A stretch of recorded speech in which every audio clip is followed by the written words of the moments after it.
Furniture family, and welcome to another episode of Climate Change is Not My Problem.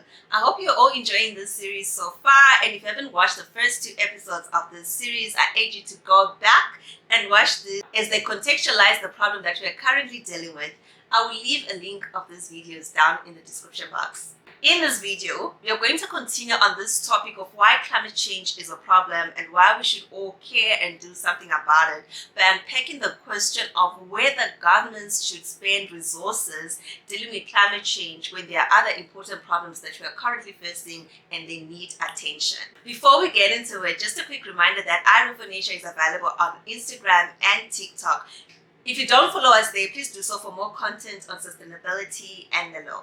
South Africa now has a Climate Change Act which was signed into law by President Ramaphosa in July 2024. This is a landmark legal development as the Act seeks to provide a legal framework for the country to address climate change and strengthen its resilience against climate change. The Act includes measures such as setting targets for reducing our greenhouse gas emissions, implementing measures to adapt to the impacts of climate change, and promoting sustainable development in the country. The Act also aims to ensure that South Africa contributes to the global efforts to combat climate change while also protecting the environment and its communities. This is such a beautiful development, a huge moment for South Africa, because now the work to actually mitigate and adapt to climate impacts now starts, and we have this legal framework to help us get there. So it is a huge moment, not just in the environmental space, but also in working towards achieving sustainable development goals, as climate action is one of them.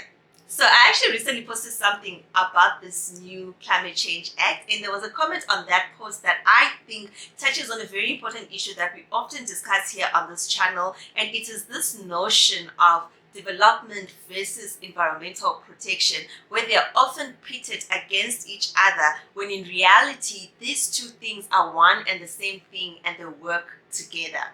So the comment was as follows: do you think the government should be worried about climate change issues when we have unemployment, a stagnant economy, crime, corruption, and a failing country? Don't you think they should be using fossil fuels for massive industrialization to create jobs and generate revenue to invest more in law enforcement and education? There's a lot to unpack from this question, but for the purposes of this video, we're going to focus on the inherent premise that this question is based on, which is, why should we worry about climate change when there are other socio-economic problems to focus on? So to actually start off, I want to situate the answer to this question within the context of the recent KZN floods in South Africa, as they provide a context of how environmental, social, and economic factors work together and not against each other. In April 2022, KwaZulu-Natal was hit with a disastrous flood, which has been recorded as one of the most catastrophic natural disasters yet experienced in that particular region. So as a result of this flood, 459 people lost their lives, over 4,000 homes were destroyed, 40,000 people were left homeless, and 45,000 people were temporarily left unemployed. The cost of infrastructure and business losses amounted to an estimated $2 billion. So these floods definitely had a significant socioeconomic impact, right? As the floods resulted in tragic loss of lives and left thousands of people displaced, which then created a humanitarian crisis, because where are you going to put all of these people who have been displaced, right? And then the damage to infrastructure itself was too extensive. It included lots of roads, bridges, and buildings, and this disruption actually affected transportation and communication networks, making it difficult even for emergency services to reach affected areas, right? And then the economic losses that also came as a result of this flood were numerous. The destruction of homes, businesses, agricultural land. It did lead to a substantial economic loss for a lot of people. Many people lost their livelihoods and businesses. They faced severe disruptions. which then led to a decline in economic activities in the region, right? Sort of like an economic stagnation. The floods also exacerbated the existing socioeconomic inequalities in the region because it was the most vulnerable communities that were hit the hardest by these floods, which then increased the poverty levels and it made it more challenges for these communities to recover. Till this day, a lot of the communities or a lot of the people who are affected have still not recovered from this flood. From a health perspective, the floods also raised a lot of public health concerns, including the spread of waterborne diseases due to contaminated water resources and inadequate sanitation facilities, right? And then government had to allocate significant resources to disaster response and recovery efforts as a result of these funds, which then diverted funds from other essential services in the economy and long-term development projects just to address this particular problem. So overall, these KZN floods highlighted the interconnectedness of environmental disasters and socioeconomic challenges, underscoring the need for integrated and sustainable solutions. So going back to this question about whether we need to worry about climate change when there are other important issues such as poverty, unemployment, and a stagnant economy, when we look at the KZN floods example, what we see there is that climate change and other environmental disasters are actually linked to all of these other core issues and injustices that we are currently facing in our society. And if left unaddressed, it will only worsen the situation. So when you're thinking of sustainable development, right, it requires a balance between the economic, the social, and the environmental factors. And the sustainable development goals, they also include ambitions to address poverty, inequality, climate action, health, unemployment, and so forth.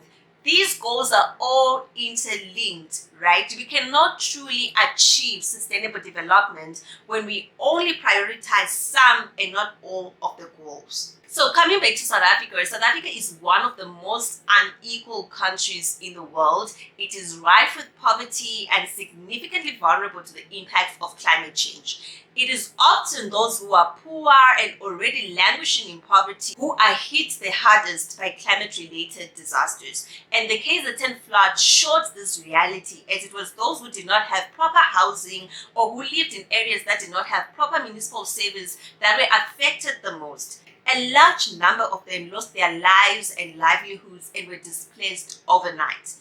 The question then is, what do these people have to do, because now they've lost their homes, their sources of income, and the little they had to survive on before the disaster? You know, these floods actually left them worse off than they were before. And the government itself was not disaster ready, and the damage was estimated to cost about $2 billion, which is money that simply wasn't there. So the result was an increase in poverty and unemployment, economic stagnation, and increased injustices.